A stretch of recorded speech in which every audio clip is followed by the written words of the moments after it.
So 2025 has been a weird year for mangoes.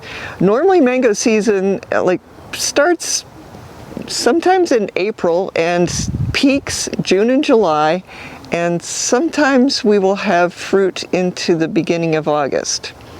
Well, it was different this year. Right now it's the middle of September and we have kit mangoes. We have a few Neelam and we have some Beverly still. It's just very weird, and I think that the reason that we're having such a lot of late mangoes this year is that the weather was not good for mangoes in January. Now, in January we had a cold snap that just hit the first bloom, and in some cases the second bloom on many of our mango trees. Fortunately, most of the trees bloomed again, and here we are in the middle of September and we have mangoes. We, I think, are the only grove that has mangoes this late in the season, and that is in part because we have like a different climate here. As the crow flies, we are 1 mile from the ocean, so we get some moderating temperatures that way. But it's also, I think, related to how we take care of our trees.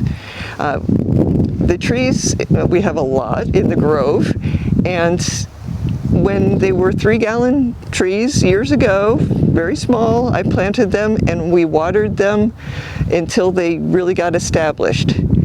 But after the trees got to be a certain size, we have stopped watering. And I know it sounds sort of weird because a lot of times if trees don't have enough water, they don't live. But in our circumstance, the trees are old enough to send roots out all over the place. They have, like large trunks where they can store some energy and of course, water also. And it's just worked out very well. And an added benefit to not watering the mango trees when they are producing fruit is that I think that the fruit actually tastes better than if you water when it's fruiting. It sort of sounds a little cliche, but it waters down the flavor of the fruit. It sort of dilutes it if you water the tree too much. At least in my limited experience, that's what happens. So another thing that works to our favor is that we have a lot of varieties. Some years one variety will bloom really well, and sometimes, for instance, our Dwarf Hawaiian this past season, it bloomed several times, but the timing wasn't great. And so we had very few Dwarf Hawaiian fruit because of the timing of the new growth and the bloom. So fortunately for us, we grow a whole lot of varieties of mangoes. And so if you have a weak year for some of the varieties, usually the next year is really strong, and it all sort of works out.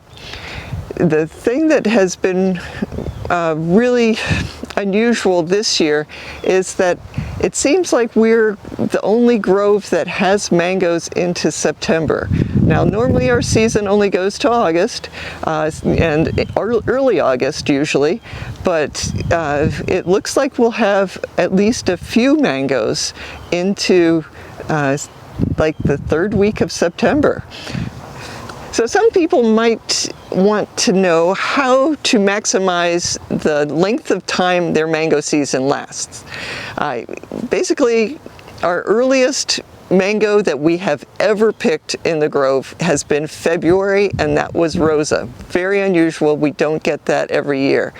The latest one time we got Kit in October. There's just 1 or 2 fruit, but still, that is very late. So going from realistically April to October at least into September. How do you get mangoes to cover that entire length of time? Well, basically, you need to select the varieties that you're going to plant at your place for not only the taste and quality of the fruit, but also for the season. There are mangoes that are categorized as early season, a lot of mid-season mangoes. Now, mid-season usually is in June and July, and then you have your late season mangoes. The latest ones for us have historically been Kit, Beverly, Neelam, and sometimes Kent. But Kent is sort of the early variety in that bunch. So you can definitely select mangoes for the different times that they usually will fruit. But weather plays a big part in that timing thing. So you can't count on, like, you're not going to mark your calendar for July 12th for this variety because the different years have different timing of weather, and that will affect your particular situation.